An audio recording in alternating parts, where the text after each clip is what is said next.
It's raining. It's pouring. My jeans are so tight. Uh, my thighs are busting, and it ain't because I'm pouring my love into this suicide note. I'm kidding. Jesus. Yeah. I just watched something where they were discussing someone losing a family member and how they read their suicide note, and it actually made them laugh. I'm like, it's no laughing matter. I don't know if I were to ever do a note of that type. It's weird. Damn, how the hell did I start on this? You know what? I don't care, because when people like to watch a Death Note, people like these dark anime stuff. People like to talk about stuff in a movie or TV form for entertainment. But if someone were to actually talk, hey, if I were to ever write one, like, don't you say that. I would be like, I think I would put roses are red, violets are blue. If I'm laying on the ground, I fell too. Because it means I didn't hang it right. How's that hanging? Ever have two of your balls connect to one side of your sack, and it just feels like one big ball, and it kind of makes everything uncomfortable? It kind of feels like your lower stomach starts hurting, and you think like you lost a ball. Like, it feels like one of those, like a football during practice, they'll have like those jug machines to like, work on catching and punt returns and stuff like that. It feels like your balls just went into a jug machine and decided just stick to one side of the field, right? Stick to the hash marks. This ain't college. Why is it so wide? And you're like, did I literally just lose a ball? I know balls can actually, you can literally just flip them around, actually. It's weird. You got to be very careful with the ball juggling. And sorry, I just lost all my female audience, but I kept all the males. It's weird when you're talking about the male body. Guys are much more fascinated and will compliment the male body more than any woman will ever. It's weird. It's like they say, you get gains for the guys, you get lean for the ladies. Either way, you still have one ball. I'm kidding. I have two balls. I don't know why I'd emphasize that. It doesn't fucking matter. But yeah, that's the one thing. Like, would we just be better just having one beach ball down there than having two? Like, just, it just seems a little, it's like having two of those, like the gum machines, which I don't know, we really think about how unhealthy, how unsanitized those double bubble gum machines, those circular balls where it's just like, oh, here's 25 cents. Here's this thing that's been this plastic container for fucking 4 months and going through this aluminum metal chute. Yeah, because you really think they're going in there sanitized? You think those 8,000 freaking gumballs in there, you think they've been just restocked there in 1 week? No. This shit's probably been there for 6 months or a year. And our disgusting fucks, people worry about sanitation, all that shit, but no one cares about when it's a gumball machine, disgusting fucks. And those things never last long. Sorry, ladies. It seems like everything that's, easy to get doesn't last long. That's what she said. Speaking of that's what she said, I gave her that Sunny D. I'm drinking RYSE Fuel Energy. Yeah, I'm trying a new energy drink, So I switch it up. RYSE Fuel. The pre-workout is pretty below average. I've never had Sunny D specifically because they want to charge for 20, I think it's like 25 scoops, like $35. Like, it's weird. Like, for the Sunny D flavor, you get 5 less scoops for the same price as if you get like one of the 30 scoops. And the taste of RYSE honestly isn't even all that great for the pre-workout. And it's not like the pump makes up for it. So for pre-workout purposes, I would not go with RYSE. Sorry. Not my cup of tea. But the energy drink's not bad. It's not as good as Ghost. Ghost is more manufactured with a little tang. But when I had the Ring Pop one, I'm sorry, this is starting to become the energy drink review pod. You guys are welcome that I'm sacrificing my health for you guys. It's zero sugar. But there's no way all these chemicals like choline, taurine, your mom's in my jeans, choline, biotrait, yeah, taurine, and then quote unquote natural caffeine, whatever the fuck that means. I will say, I feel better drinking these energy drinks than drinking coffee. Now, granted, I put cream and sugar in that, so the effects of that are not great. But yeah, Sunny D, RYSE. Yeah, I give it like a low 6 out of 10. It's not bad. It's passable. I don't feel the jolt yet. It's one of those late kickers, so I'll feel it a little bit, but the taste is alright. You know, the Ring Pop one was surprisingly decent. Yeah, you know what? Even if I'm like halfway not impressed with your product, RYSE, I'm still giving it a free promo. How many podcasts you know are giving your energy drinks free promo? I give so much free promo, why none of y'all pay me? I feel like the IRS. It's like we promote you guys on our taxes, and half of you guys don't pay us back. Now I'm starting to feel the itch in the eyeball. Well, I'm known. It is, you know, it's a weird thing. Us guys, we have 2 eyes and 2 balls. Only one do we want to be fondled and scratched with. You know, you tickle one, all of a sudden we feel good. You tickle the other, my retina scratched up. So, you know, from I don't know if it's a spiritual thing. But, you know, I've been told, I don't know if it's true. I'll say someone close to Molly. They said, like, we have, you know, if you believe in certain things, we have actually 2 eyes in the back of our head. I forgot what the fuck it's called. But when you are, like, high on this, like, energy drink shit, sometimes you feel like you got, like, you remember, like, in school, like, hey there, 4 eyes. It's like, that's actually a compliment. Because I get to fuck your girl either way, and it looks impressive. Love's in the eye of the beholder, but she loves how I beholden her. So I crack myself up the way I be cracking her egg open. All right, Clint. All right, here we go with the jokes. Sunny D be giving these jokes. You know what? Give you 6.5, RYSE, just because you brought a joke out of me that I didn't know I would have had without you. All right, let's get tangy in this bitch. Kind of like that booty hole. By the way, last night, I don't know what happened. I don't listen to Sexxy Red. This is probably weird. Like, what the fuck? He's talking about Sexxy Red. It's like, yes. I've been aware of her. As she calls herself a hood rat princess. By all means. I came across her song with Lil Sukihana. And I watched the music video Hood Rat. I gotta say, I'm a fan. I'm a fan. Alright. That's all I have to say about it. I just found it funny. I see what the hype's about. Pregnant, going on tour. Still find a way to say that you would do things to a man to make him feel good. That's what it's all about. See, to me, this is empowering music. You know, it's about making us men feel good. That's all we want. We all just want to feel good. Just speak to us and make us feel good. That's all we want.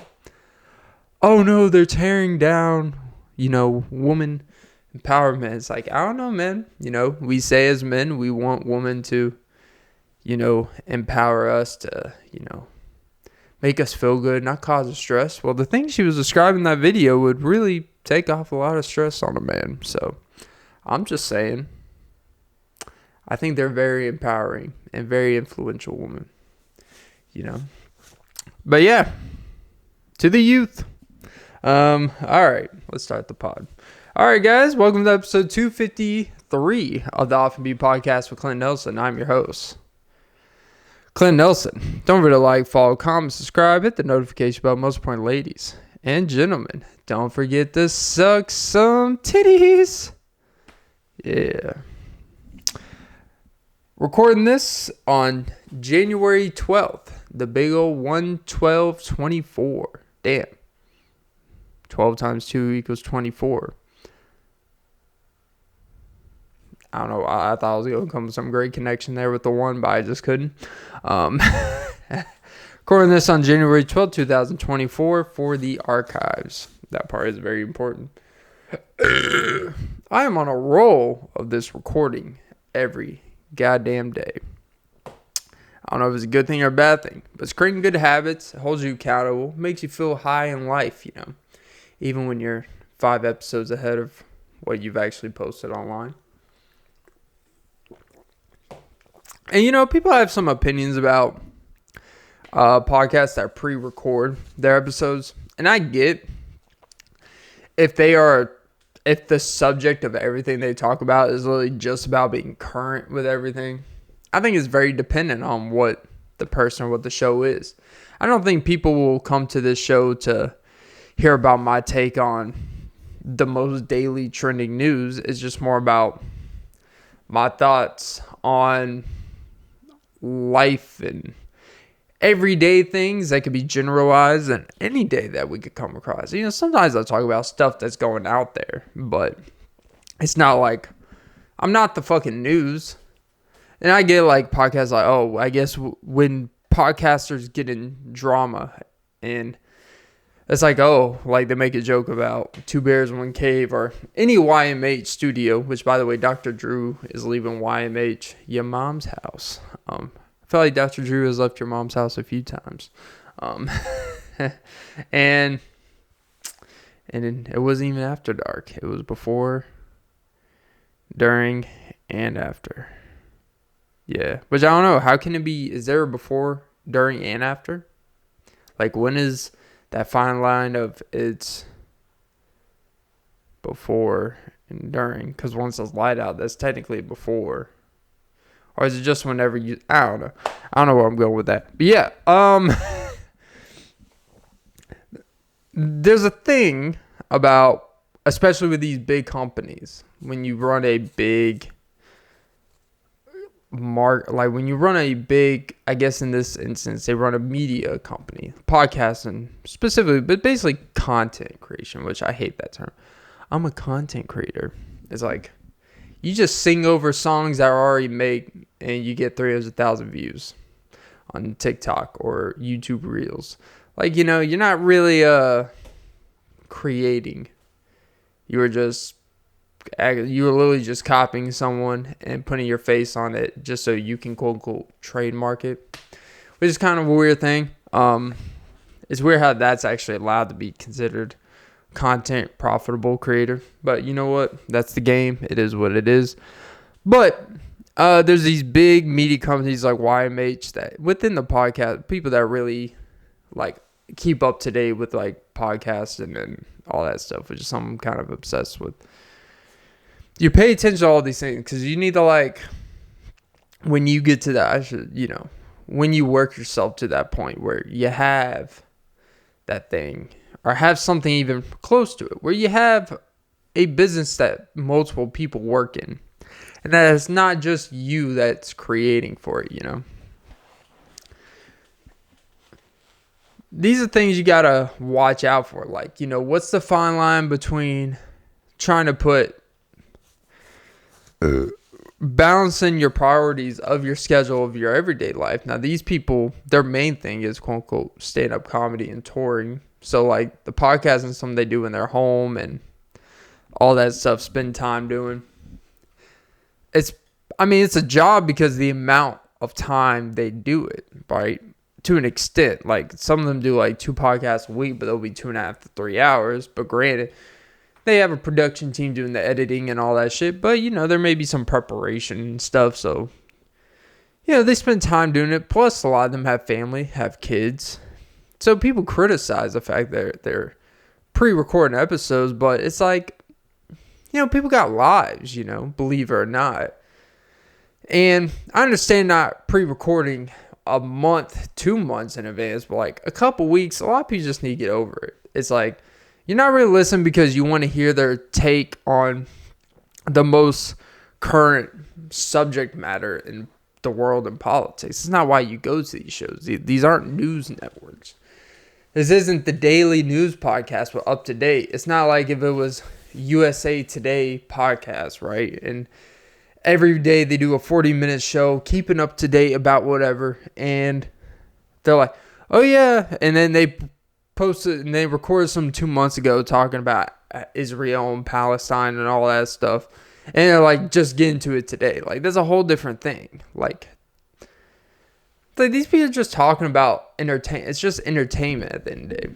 Like, people, like, I'll watch episodes of podcasters based off guests from, like, years ago when I'm catching up. Like, oh, I like, when you know, like, you search because you want to listen to someone that you like in a moment, or that you're kind of this momentum of listening to. And you'll find you'll find anything they're on, any song, any show they were on, and you just type it in to whatever. And you find like some random ass show that you never heard of, but just because they're on it, you listen to it. And it could be from like 2021. And most time it doesn't, because most time people are just talking about themselves, their lives, their experiences. And experiences will translate from 20 years ago to today to 20 years from now. The experience is still the experience, right? So I don't know, like, I get the whole, like, you don't want to record too much ahead of time, because then you kind of, there's also this thing you become, like, if you're spiritually in a weird way, you kind of become disconnected to what's currently, like, out there. But you also got to, hey, look, man, I'm a busy guy. I like to do shit too. I like to have a personal life. I've got stuff, I got other stuff. So anytime I could take advantage of this, anytime people take advantage, like, don't sit here and try to be like, oh, they're just banking in. It's like they still had to put in time to, quote unquote, as they say, bank in episodes. They still had to fucking be there recording that same amount of time. It was just more convenient to do it at that time. So I don't understand why it really matters 90+% of the time. And with Instagram and stuff, like, if someone wants to speak about something that's currently going out, they just go on their IG live if you really want to listen to them. And they'll just live stream about it. So, you know what? Honestly, it really doesn't matter that much. It's fake outrage. People just want to control, like, and that's the weird, like, God, I'm fucking using these terms I fucking hate. Creator to audience relationship. Audience is like, it's this weird thing, right? Because your audience, people that watch and listen to your stuff, whatever it may be, they are reliant on the success of whether they keep listening to your show or not, right? So it's this weird thing that you need to appease people, but at the same time, sometimes it's kind of like when you go to a restaurant, people feel like when they're a customer, they're entitled to everything about you. Like, that's the weird thing about being a waiter or a delivery driver of some sort. People feel like, because people hate, here's the thing, people always say restaurants need to pay their servers better. These places need to pay their delivery drivers better. It shouldn't be upon the people to be reliant on someone's income. But there's also a lot of people that will hold the standard of the service and remind that person that I pay your salary, I pay your wage. And it's kind of like the same thing with the audience member of doing a show or music, is that, oh, I don't want to hear this from you. I don't want to hear something you recorded. I don't want to hear this type of music from you. It's like, well, you know what? At a certain point, it's like, you don't have to. That's the beauty of this choice thing. And so that's that weird thing of people feel like, oh, without us, there would be no you. It's like, no, without my mother, there would be no me. And without you, my life would be just fine. Without one less person in my life. Like, it's okay. Like, lose a subscriber, lose an audience member. It's fine.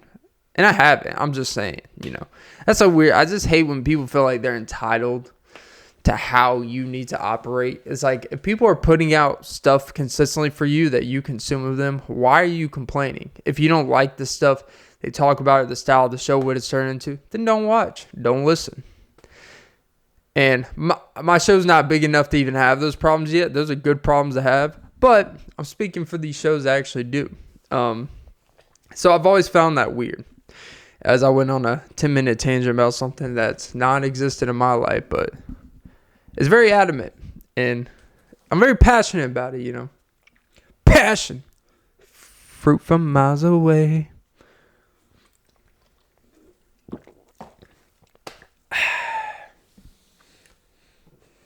All right. But yeah, rainy days, stormy nights, Stormy Daniels. Come on. Expose all. That's a weird thing with these tell-all books. Would I ever want to be in a tell-all book? Be a caught in the crosshairs of a girl that exposed everything about every man she's ever been with, or just exposing people in private nature. And that's a weird thing how we accept tell-all books, exposing people's personal lives, but then we want to actually sit here in regular life talk about, everyone deserves the right to privacy and stuff, but when it's for entertainment purposes, someone's privacy and stuff doesn't really matter. So, I hope to be caught in a tell-all book one day. Like, not as the subject, but as kind of like a Taylor Swift discography. Like, you could point out it's talking about him here, this other guy here. And then you're chapter 5, where you're not the first thing people read, but you're not the last thing, because author will put the most personal feeling one last. You're somewhere caught in the middle, where he treated me like this, he didn't give me this. He kind of, treated me like I didn't matter. Just blame it on youth, right? And it's this guy emotionally destructed me. It's hey, I wasn't even there enough to emotionally destruct you. So I'm all right, You just don't want to be the guy that emotionally destructs a girl. That shit is something you will always be reminded of, even if you stay friends for a period of time. It's you emotionally changed how I dealt with men. And I'm no. I changed how you are responsible for how you deal with men. And I was just the first one to be I was just the first one that didn't hit you when you were out of line. That's not something to joke about, but this is not a personal experience, by the way. I'm actually, look, here's the thing. When I talk about stuff like this, it's not all my personal, when I say stuff like that, it's more of look, I have guy friends.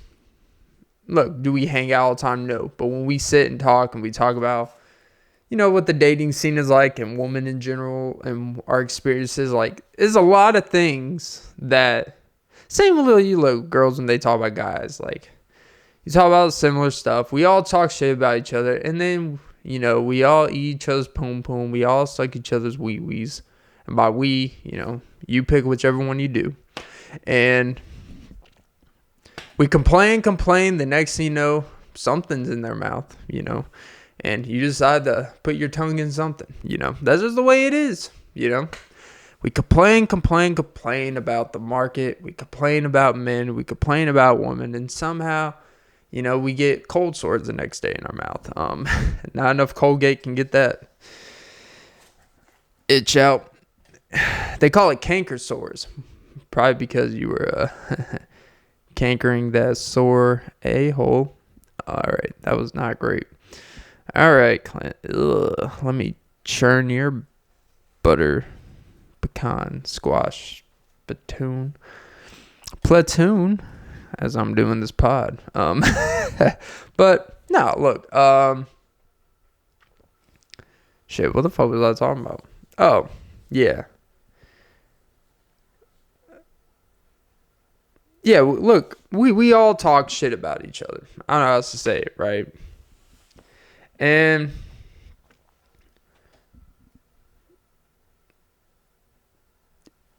a common theme that when I talk to guys about a lot of this stuff is you see we are dealing with damaged people, and a lot of times you were dealing with damaged women from really childhood stuff. Be honest, most of it's household stuff, how they view men based off, oh, my dad was a piece of shit, this and that. It's It seems like your dad just wanted to be in your life, and there was a very divisive nature between you and your mother. Your mother used the fact of leverage, blah, blah, blah.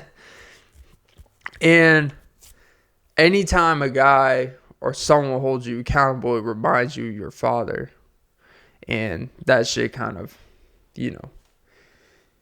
And then, the issue is, when you deal with someone that their course of action for when you act up or do something wrong is smacking the shit out of you, then that's really going to change and harper your image of what you think of men. When there were men that try to verbally communicate and be like, hey, this is not right what you're doing, how you're channeling this and stuff like that. But you know what? Sometimes you got to smack them straight. I'm kidding. All right. As old ideology, I would never do such a thing, I keep my hands in my pockets. I don't even, I avoid any problems. I just avoid eye contact with the ladies. It keeps life easier. You just don't worry about those things. I don't have to worry about a glass vase getting thrown at me. I keep referencing that because that part actually is true. I laugh about it now, but I could have got some serious cuts on this beautiful face, You need to cut it. Yeah, I meant, why don't you cut the fucking cheese right, bitch?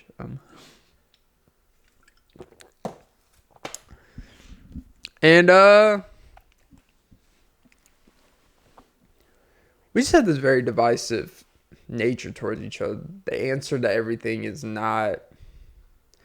It doesn't always have to be extreme.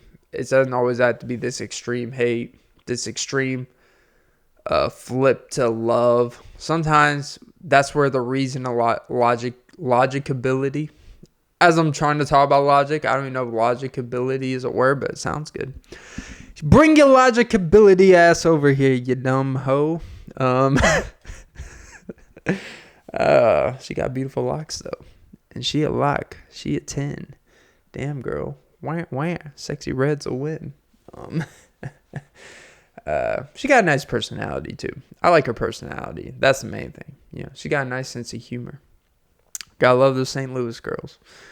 But yeah. But no, seriously. And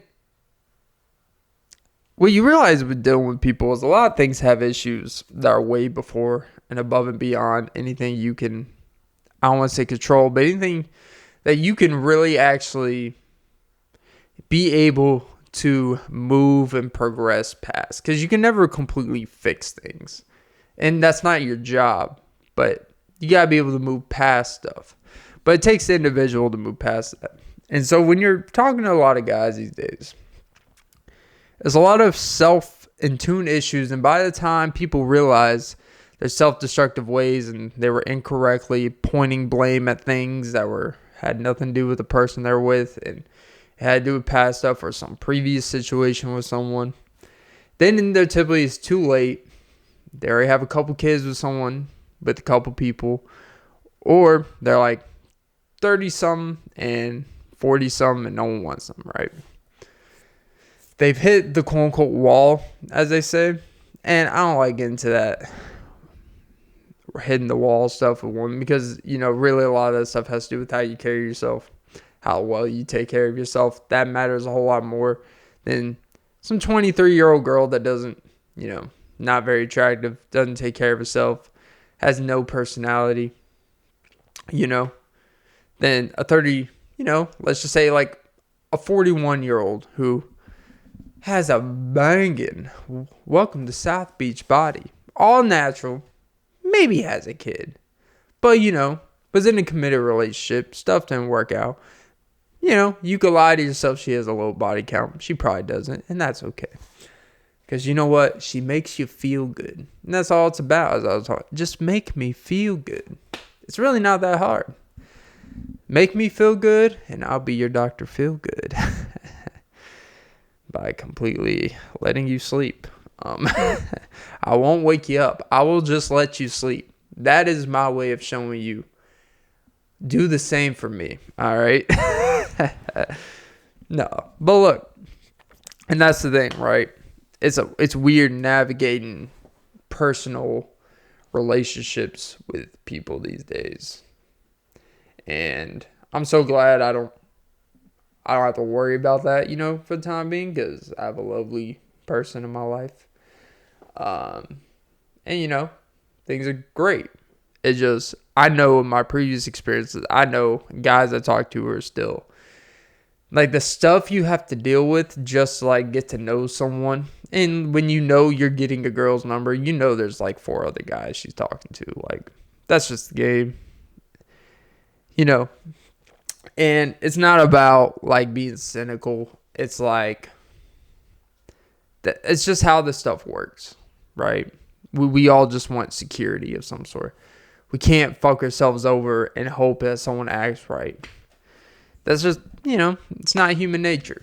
We can say what it is. We can say what it's not. Like, I was listening to Dave Ramsey. Well, actually, it was the Ramsey Network. But this guy named John Delaney, he's like some psychologist, some mediator of people, whatever. And he takes calls about, men and women typically with marriage issues. Like, my husband's not this anymore. We don't do this. He's cheated. She's, I left my wife, and like all this personal relationship stuff that festers into issues. And this guy who was married to his woman of 8 years, right? Left his wife, I should say. Fell in love with a woman at work, right? It's like, okay. I don't want to say standard stuff, but it's probably one of the most common things in the history of mankind. But here's where it got weirder, right? So he left her for a woman who literally had a kid less than a year ago with someone else. Moved in with her. It's like, all right, you're making that choice to move in with someone, live with someone that already has a kid. That's a choice you make. Everyone got their opinions of what that may look like on her. But you know what? Whatever. They move in together. They start having communication issues here. And apparently because the actual father of the child is basically staying around, living there now, because he's in a lot of debt. It's like, well, maybe that's why she didn't want to be with him. Maybe there's your sign. Like, why is someone that she just had a child with, why is she in the midst of rushing and moving in with another guy? Probably because he's in a lot of debt, and it seemed like you were pretty secure financially. That's just my point of view. And now he basically kind of moved in, and they're in this. He's like, no, she's still only with me, and I was like, okay, but whatever, you gotta tell yourself. When you have a kid with someone, regardless if they're still in the life, you can't. Like, people say what they want, especially that close to when the baby was born. There's always going to be this connection thing that they have that you don't have. And they're always going to be like, you know what? Why don't we make it work, And they're using your resources to make it happen. She's obviously probably doesn't make a great living. And he's in a shitload of debt. And it seems like you had a job that paid pretty decent, right? Just call it what it is, right? But that being one thing, he's like, I made a huge mistake. And the dude asked him, why did you leave your wife? He said, well, she said she didn't know if she believed in God anymore. And I'm like, basically, she didn't know if she was a person of faith anymore. And I'm like, that's why you left her? And now this dude's trying to play this pity card. The guy who left his wife of 8 years to be with someone who he worked with, fell in love with, moved in with that girl. Then he's in a fucked up situation. The only reason, and then this girl dumped him. And now he's like, oh, I regret leaving my wife. What should I do? And he's like, well, she ain't coming back to you now. Like, it's pretty, that's just dumb for you. You're done, though.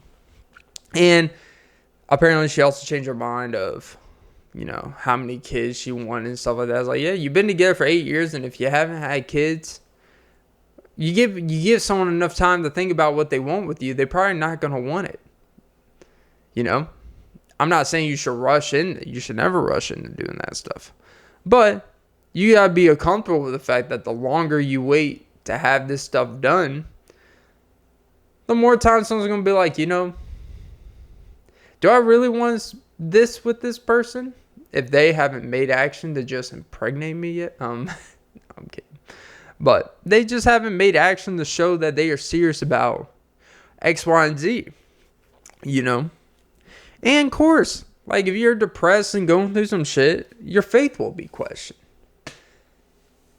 And the fact that that's why, like that's not, can I just say that's not why he cheated on her? Can we just say that that's not why he's with the girl, or that he left her for the girl work? That is not why. That is the stuff that he's trying to get empathy from the outside. Like, oh, well, you know, people change, you know, if she's not a person of faith, you know, get that whole beehive of people on your back. Like, well, hey, if they lost their faith, you can't save that, you know. It's like being with you probably makes anyone lose their faith. Look at the way you're fucking rationalizing your nonsense, you know. But hey. But that's kind of this fucked up deluded. And he's someone that, out of everything, that's why he quote unquote left her. No, there's a multitude. He just probably didn't want to be with her anymore. And this other girl probably showed him more affection, showed him more quote unquote love, puppy love than she did at a certain point, because he was probably neglectful in a lot of ways too. This guy was a definition of like an actual narcissist. Not just someone that talks about themselves like me. Not someone who's an egomaniac. Not someone that thinks, you know, their shit doesn't stink.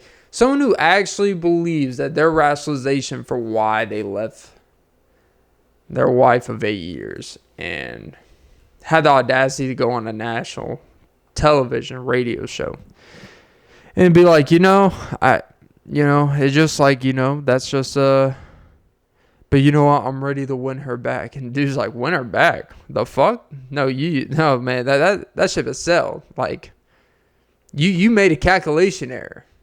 You didn't, like, you literally left a situation for a more unstable situation just for her to choose the guy who has a shitload more debt than you with a child.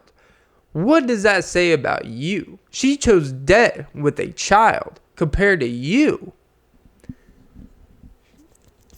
Why would your wife, like, your wife already saw, like, damn, the girl, she, like, typically in situations like that, and the most, like, optimistic version for the person that does the fucked up part of cheating and leaving their wife, the most optimistic output you have is, I left you because you didn't value me, you didn't care for me, you stopped showing love, and for whatever reason, this person did, and they view me as such, so you need to elevate. If you want me back, you need to do better than this person. You need to show what this person is showing, because, you know, I'm the shit out here.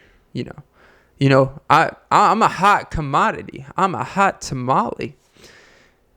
And then when she saw that, oh, this bitch with the kid who needs your services doesn't even want you, and went back to her dead ass boyfriend who she had a child with and didn't want. What does that say about you, buddy old pal? All you did was make her never get wet for you. She won't even cry a tear for you. That's how unwet she is for you now. Like, you overestimated your value out there, quote unquote. That's why you guys got to be careful. You know what? Now I think this guy had probably watched too many of these Rollo Tomasi's red pill people, thinking like, oh, men are just meant to do this and that and conquer and have any woman she wants. But you know what?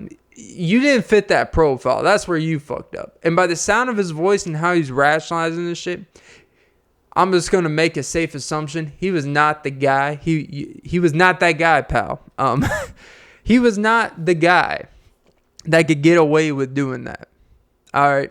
There's a certain type of guy you have to be able to do that, and she take your back, you know, and not be like Bradley Bill's wife. Giving a little extra high five handshake to James Harden with a weird smile after. Oh, Boy. Well, at least he hit his over 3-point marks for my fantasy. But, hope the best for him. People, if you were saying, that handshake doesn't look like, some typical dap up, And I'm like, hey, let the man live, Chances are, by the look of her, James Harden probably used to meet her in Houston at his legendary strip club escapades. She got it. She got it bad. She kind of looked like this Sunday D can, to be honest, with that outfit. Beautiful woman. Damn, I drank that shit so fast. Oh my god. But yeah. That's just how this stuff goes. You can't be playing this sympathetic, oh woe is me type of thing. Like, dude, you fucked up. When you're someone that does that shit, and I'm not this moral police, like, when it comes to that stuff, especially marriage for a long time, it's not as simple as the person that cheated is always, quote unquote, the worst person. There's a lot of things that could lead to that. There could have been years of just mistreatment for the other end, and sometimes you feel trapped and you just want to feel good, but you still have love. Like, it's a very complicated thing, right? It is very complicated. And if you'd asked me like a year or 2 years ago, I would have had a completely different answer. Like, oh, this person's a piece of shit, no fucking matter what. There's a lot of complicated factors that come with this stuff. And I think as you get older, you understand human behavior a little bit more. You understand not accidents isn't the right term. You understand that emotionally driven mistakes can be very it can be the downfall of a lot of people, man and woman. You just gotta make your choice of, if that happens to you, you just gotta make a firm decision of either, you know what, move on with your life and accept the fact that this person didn't respect that enough, or go to counseling, as they say. Be a fucking consultant. The most general fucking title of anything. All these people get MBAs, go to these business schools to be consultants. I was watching a video off this YouTube channel called Good Work. It's like one of the most entertaining, offbeat, funny, but actual journalism at the same time. It's like the perfect medium for people that aren't really into that stuff, but actually be interested in it. And all these people, he went to these business schools, like these top business schools, like the Wharton, Northwestern. I don't think he went to Harvard, but the big ones. And it says so. And a lot of these people were like already like in jobs and stuff, but they went to business school to get like, just a different degree and stuff. Like, yeah, just spend an extra couple years doing this or whatever. And they were like, go through your days. Like, I wake up at 8 a.m., go to the gym at 9. Oh, no, go to the gym at 8 a.m., go for an hour, shower, and show up to my class 10 minutes late. And then the rest of the day, just kind of do whatever. They're like, oh, yeah, I'm driving all the way to the West Coast to go to a freaking a Coldplay concert. It's like, oh. He's like, so you guys just basically come here to chill and shit. But anyways, like, a lot of them like, yeah, I did consulting before. It's like, so what do you plan on doing after business? It's like, just probably do more consulting. And all these people like he interviewed in Kansas, they're like, oh, I did consulting. It's like, probably like a more significant level of consulting. And they asked him to go. He asked like an interview, like, what goes through a typical consulting meeting? She's like, well, basically you introduce yourself, why you're in consulting, all this stuff, and it's basically just this bullshit meeting shit you do, and it's all about consulting, and sounds like the greatest, boring, most insignificant Sounds like the most rip-off of a job, all because there's a degree attached to it thing I've ever heard. And I say that knowing that obviously you're doing work. I'm not saying people that consult don't do work. But it is such a general term that seems like you can make the job whatever you want it to be, which is actually kind of, applaudable. Because, like, what are you consulting about? If a company asks you that, hey, we need you to consult this area of our department, right? Let's say JCPenney, right? They're like, hey, we need you to come and consult our kitchenware department, where we have kitchen appliances and stuff like that. So come to a couple and assess what you see, and give your opinion on what we can do to market it better or to get rid of stuff. And you're just like looking around and write down, all right, yeah, you know what? Probably get rid of these $2,500 fridges that no one's going to lunge out of this mall. How about that? Probably a waste of time to have them here.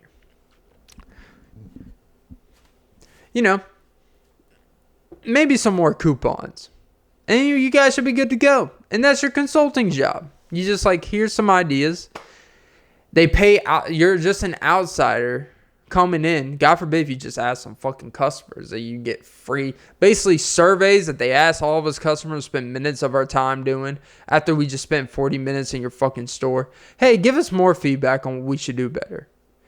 It's like, how do you hire a consultant to do that? Instead of asking for free inventory, instead of asking for free fucking answers, hire someone.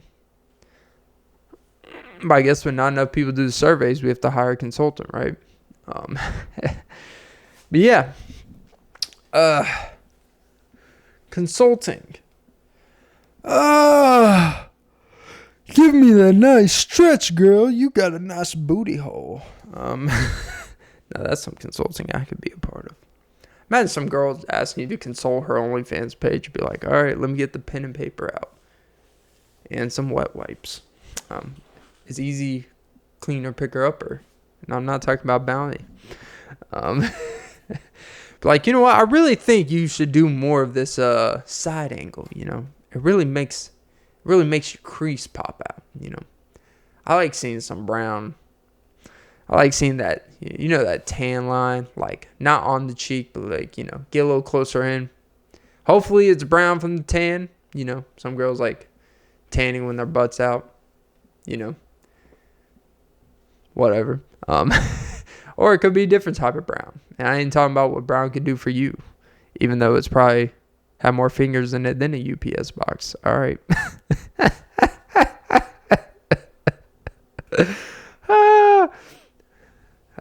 I don't know why that one got me. That's one of the funnier ones I've done in a while. I want to tape you up. That's not very Dungeons and Dragons. Where's your chains, bitch? Oh yeah. But yeah, let me open that box. Oh, here we go, Clint. All right. Anyways, but yeah. Ooh, I gotta pass some gas. I ain't talking about the emissions fuel test. But yeah, you know how it be. Dirty Harry. Man, this world's kind of scary. But, so yeah. I just want to expound that a consultant is really just someone that gives their opinion on what they see. Now, obviously, there's logistics. Obviously, the business degree gives you more perspective on stuff, right? But honestly, anyone can put consultant into something on a LinkedIn page. And someone be like, all you do is just go and observe shit and be like, yeah, you know what? Maybe in this, takeout restaurant, you could probably put some plastic forks out here for your customers. I don't know. It's like, oh, wow. Great. Here's a $50,000 check for your service today. It's like, oh, I should consult more. You're basically just giving advice. That's all you're really doing.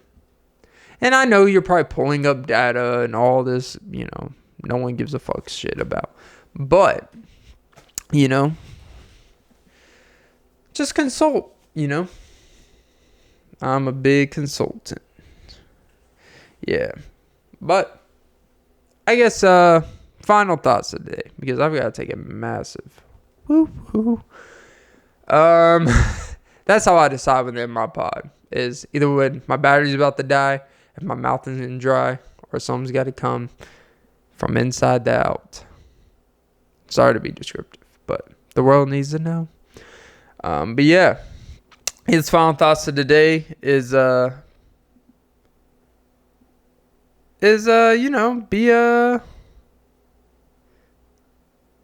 people have their own issues. You can't fix them. I don't know how else to say that. It's beyond just mommy and daddy issues. Some people have been, abused. Some people have been emotionally taken advantage of. Some people have been taken advantage of financially. We get it. And you just gotta kind of roll with it and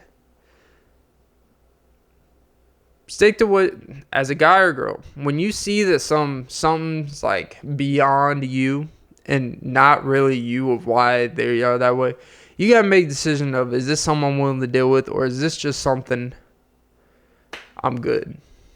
And it's not because I don't have feelings for you, I don't care for you, but I'm not dealing with this shit the rest of my life for no fucking reason, or the next year, because it will fuck up your life. People with those type of behaviors feel an entitlement, and they will rationalize those things to do things that will hurt you.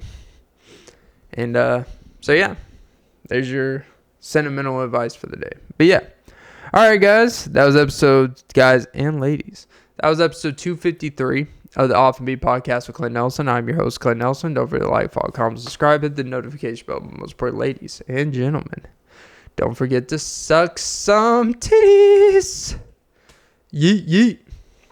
But yeah, all right. Have a great day. I got sneeze. Oh, I got sneeze. And it went away. Kind of like y'all's father. All right. But yeah, have a great day, morning, night, evening, and wipe your ass. All right. What can brown do for you? Well, don't let it be in your butthole. All right.